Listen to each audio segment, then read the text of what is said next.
accidentally intentionally broke my stepdaughter's nose, and now life with my wife and stepdaughter might never be the same. Posted by you/prankuser2046. I know the title sounds bad, but please read and throw it away afterward, plus fake names.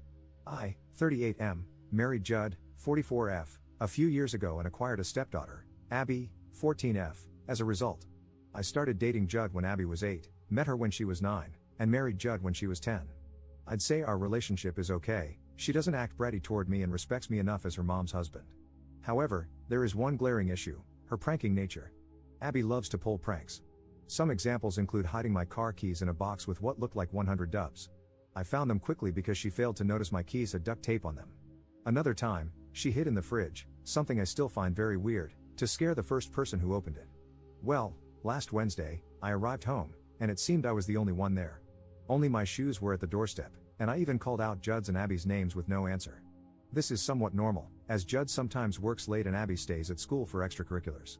So, I played around with my dog, a German Shepherd and Husky mix, for anyone who might ask, for a bit and then decided to relieve myself. When I got to the bathroom, I noticed that the window cabinet was open. I thought nothing of it at first and unzipped my pants, but then I saw a shadow behind the shower curtain.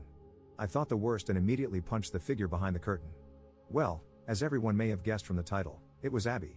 She was making a prank video, and I hadn't noticed that she had propped her phone up on the bathroom cabinet with 2 cups. I'm not going to lie, I didn't hold back. I punched her as hard as I could. Her nose looked broken, and when I realized it, I flipped out, and so did she.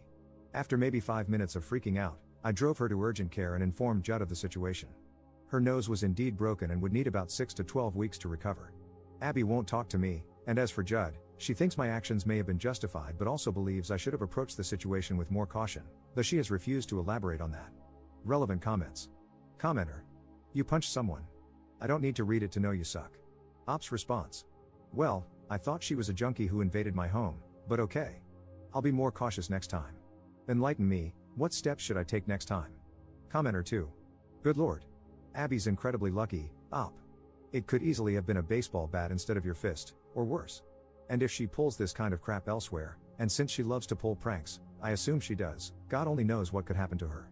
I'm looking forward to Judd's enlightenment on what you should have done after calling out and confirming the house was empty, only to find someone hiding inside. From Judd's response to the incident, I suspect she enables Abby's pranking hobby and probably finds it cute and creative. It's not. Commenter 3. Op, it may be worth showing your wife this thread. She needs to understand exactly how dangerous your stepdaughter's pranks are becoming. Update 11 days later. Well, this blew up big time. Let's address a few things. Abby's pranking nature isn't just focused on me, she has pulled pranks on her friends, the neighbors, and at school. The school has called Judd several times about this, as they have resulted in mild vandalism. The refrigerator prank, she was 11 when that happened, not a grown teenager. It was a brand new and very large fridge that my uncle bought and showed off to everyone. She climbed in until he opened it again. Judd yelled at her, saying that she could have suffocated in there, and took her outside to scold her for a few hours. The video doesn't show the toilet at all, just the shower curtain. However, the issue still remains that this was a massive invasion of privacy. The video has been deleted, and Abby has admitted it was purely her fault. Now, the update. It's been a chaotic week. Judd still refused to elaborate on how the situation should have been handled. I showed her the post, and as a result, she did a complete 180. She suddenly thought it might be time to stage an intervention, and I agreed. We brought some of her friends, as well as my cousin's wife, Jess. Jess is an officer from another state, and Abby seems to respect her. In this intervention, we stated how we were each affected by her various pranks and how, in turn, they affected her. Jess also spoke about how many of these pranks border on criminal territory, meaning she could be arrested or face retaliation. It seemed to have gotten to her, and Abby cried a bit and promised to do better. When everyone else left, Jess stayed behind and brought to our attention a disciplinary camp that we could send her to. The program is 6 weeks long and involves group therapy, individual therapy, and constructive projects, whatever that means, and is held on a university campus. The program apparently has good reviews. Judd seems dead set on sending her to figure out her core problems. I'm a little hesitant about sending a kid away from home, but I'm the step-parent, so I have no say. Relevant comments. Commenter. Being sent away seems extreme. Have you looked into this program? Is it held at a religious college? She might end up abused at some of these types of teen rehabilitation camps or just exposed to kids who are worse. I realize it might not be your call, but I would suggest trying local therapy first, long before sending a kid away. Ops response. And I agree, sending a kid away from home will probably just damage them more. But Judd seems intent on dishing out the harshest punishment immediately, thinking that this will nip it in the bud. Or she doesn't want to be seen as an enabler. She changed her opinion really fast when I showed her the original post. Op adds an edit to his post. Okay, I swear Judd must be following my posts because now she's taking back what she said and is now thinking about doing what I and you fellow Redditors suggested in the first place, weekly therapy.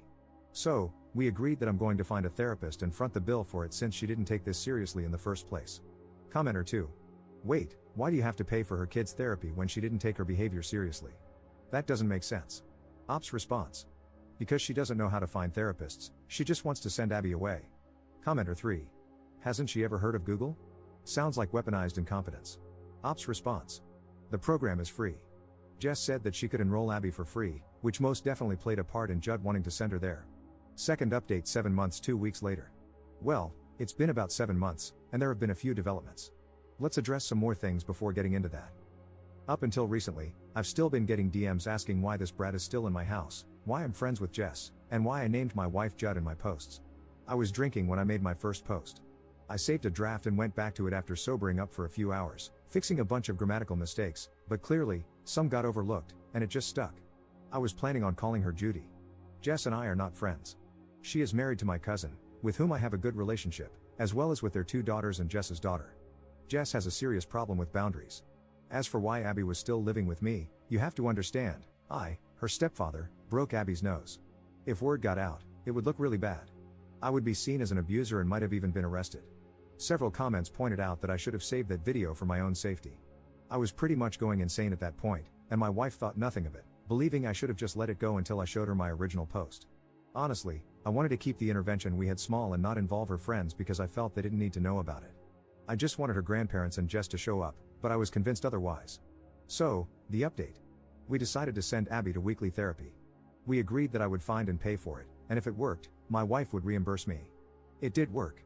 Abby improved a lot, and she realized how much damage she had done and is working to improve things. She even started doing volunteer work, which I didn't think she would do. She has apologized profusely, realizing how disgusting her prank was. She also deleted her TikTok account, claiming that's where she got all the ideas from.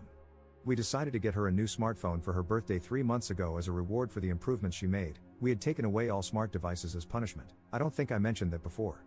As for me and my wife, I gave her an ultimatum. Since therapy worked for Abby, it was time for us to go to couples therapy, or we would separate. We had been having problems even before this whole incident, and now it kind of had to be forced. For the past 2 years, we've been living more like roommates, and her enabling behavior was finally causing things to fall apart. She reluctantly agreed. It ended up being short-lived. During our sessions, she talked about how I blow things out of proportion and that I went too far by posting the incident online. She revealed that she had been following my posts, which is why she changed her mind about the camp. Our therapist then asked us both if we loved each other. I was honest and said yes, but it was becoming difficult. My wife, on the other hand, said she was in love with the idea of me. I needed a minute to process if I had heard that right, and she went on about how I was apparently a catch. I was younger than her, had a stable job, and owned a house, and she thought my loyalty was a bonus. I don't know why, but I asked her if she had cheated on me, and she said no. But it didn't matter, she had just revealed that she settled for me. I filed for divorce 2 months ago. We had a prenup, so things are going smoothly, aside from her erroneously claiming some jewelry as hers. But my lawyer believes it should be finalized within 1 to 2 months. So, my soon-to-be ex-wife has moved out along with Abby.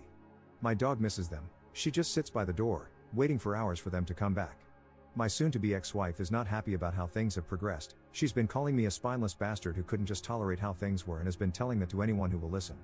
But behind closed doors, she's been blaming Abby for the divorce, claiming it was her behavior that caused it. I know this because she has been calling and texting me semi-regularly. Abby is living with her grandparents now because apparently, her mother can't deal with her. I actually like my in-laws, they're really good people. They've apologized for their daughter's actions and even offered to reimburse me for Abby's therapy sessions. They told me they were going to take care of Abby because it seems her mother has finally lost it. I spoke with Abby and assured her that this wasn't her fault. Chances are, we were going to divorce regardless. She then told me that she didn't want me to leave and that I was the closest thing to a father she ever had. This surprised me. I never really saw myself as a parental figure for Abby, I only did the bare minimum.